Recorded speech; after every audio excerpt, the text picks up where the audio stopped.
हिंगणा परिसरामध्ये सेवक संमेलनाचा कार्यक्रम या ठिकाणी चालू आहे। या कार्यक्रमामध्ये स्वयं भगवान बाबा हनुमान जी उपस्थित आहे। भगवंताला माझा प्रणाम। तसेच सर्वांचे सद्गुरू महान त्यागी बाबा जोमदेवजी उपस्थित आहे। बाबाला माझा प्रणाम। तसेच आपली आई वाराणसी उपस्थित आहे। आईला माझा नमस्कार। त्याचप्रमाणे या कार्यक्रमाचे अध्यक्ष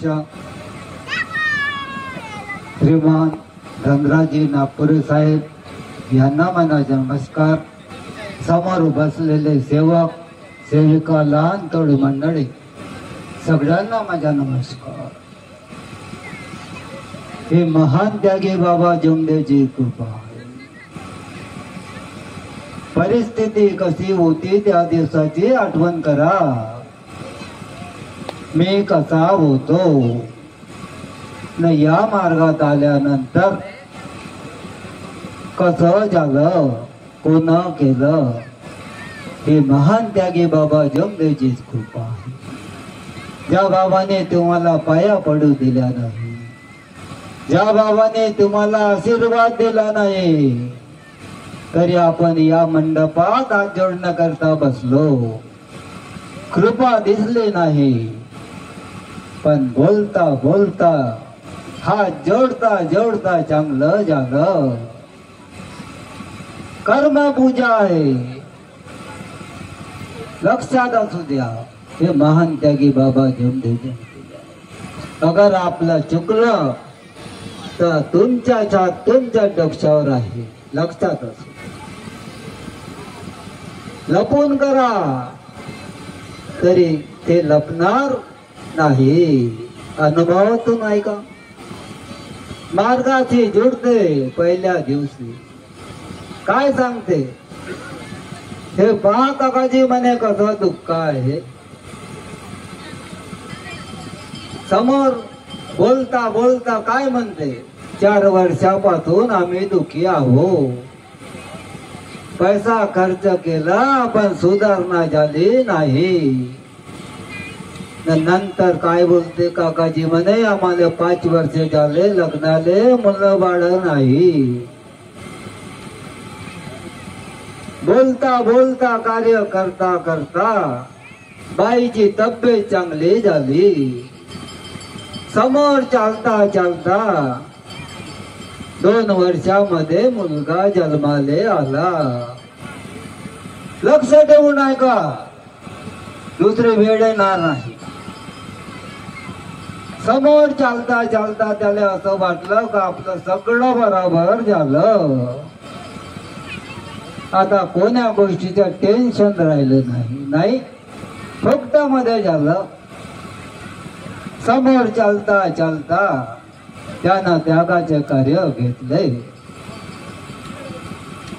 त्यागाच्या कार्यामध्ये बंधन राहते। कार्य समाप्त होण्याच्या अगोदर त्यानं ब्रह्मचारी व्रत पाळला नाही आणि समाप्त झाल्यानंतर मार्गदर्शकच्या घरी आल्यानंतर तो खोटा बोलला। विचारून राहिला समोरवाला, नाक दाबली तरी टोन पाडत नाही। नंतर फोटो आणले, हवन कार्य झालं आणि समोर चालता चालता खेळता खेळता त्याचा मुलगा मरण पावला। कसा करता तुम्ही?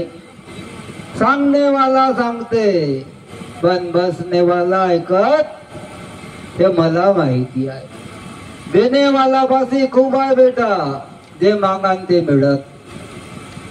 विश्वास तेवढं ठेवा, हे भगवत कृपा आहे। सांभाळून ठेवणं खूप कठीण आहे। कसा होता कसा झाला ना त्याच्यानंतर कसा झाला हे तुमच्या जेवढा आहे बेटा। सगळं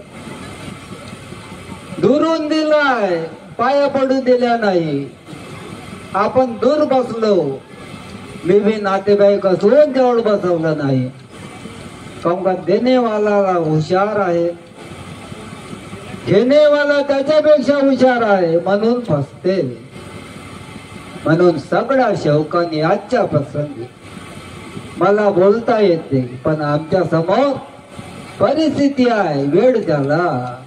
मीच वेळ सांगत राहिलो तर समोरवाला विचार करण काकाजी बोलते म्हणा. नाही, अनुभवात सांगितला तर तुम्हाला समजा, अनुभव सांगितला नाही आणि समोरच्या सणा तसा होईल.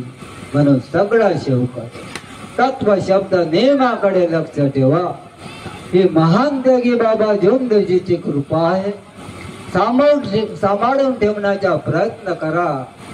आज तुम्ही मला बोलवलं, माझं मान सन्मान केलं, म्हणून मी आजच्या प्रसंगी सगळ्या शौकाचे आभार मानतो आणि आजच्या प्रसंगी 2 शब्द याच ठिकाणी समाप्त करतो. सगळ्यांना माझा नमस्कार.